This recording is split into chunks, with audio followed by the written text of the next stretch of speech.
My name is Pansal Srilaka. I am studying 10th class.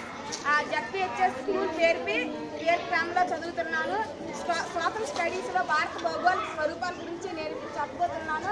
ముందుగా ఎక్కువ మట్టిని సేకరించి ఒక దగ్గర వేసి అందులో నీళ్లు పోసి దాన్ని కాలుతో మట్టడం అనేది జరిగింది. దాని తర్వాత అది మెత్తగా అయిన తర్వాత భారతదేశ బార్డర్ని గీసి దానిపై ఉబ్బెత్తుగా మట్టి వేసి దాన్ని ఇలా అలకడం జరిగి ఉబ్బెత్తు పటం తయారు చేసాం.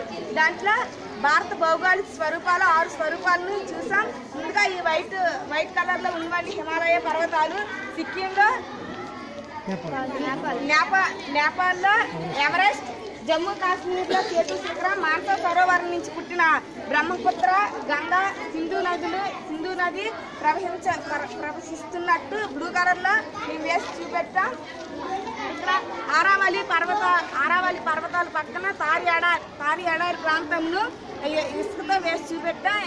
మాల్వా పీఠభూమి, దక్కన్ పీఠభూమి, చోటానాగ్పూర్, వింధ్య పర్వతాలు, సోత్పురా పర్వతాలు, ఈ మధ్యన పుట్టిన నర్మదా నదిని ఇలా తీసి అరేబియా సముద్రంలో కలిసేటట్టు వేసాం. ఇవి తూర్పు కనుమలు, పశ్చిమ కనుమలు. ఈ రెండింటితో ఏర్పడిన పర్వతాలు నీలగిరి పర్వతాలు, శ్రీలంక, అండమాన్ నికోబార్ దీవులు, లక్షద్వీపులు, బంగాళాఖాత సముద్రం, అరేబియా సముద్రం, హిందూ మహాసముద్రం,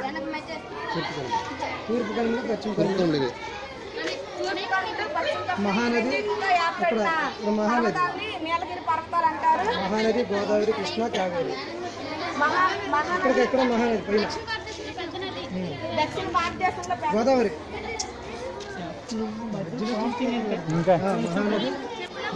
మహానది, గోదావరి, కృష్ణ, కావేరి నదులు ఇలా వేసి చూపెట్టడం జరిగింది. బ్లూ కలర్ రంగుతో వేసి చూపెట్టడం జరిగింది. ఈ విధంగా మా 10th క్లాస్ స్టూడెంట్స్ మొత్తం కలిసి ఎంతో కష్టపడి టీచర్ సహాయం కూడా తీసుకొని ఈ ఉబ్బెత్తి పటాన్ని వేయడం జరిగింది.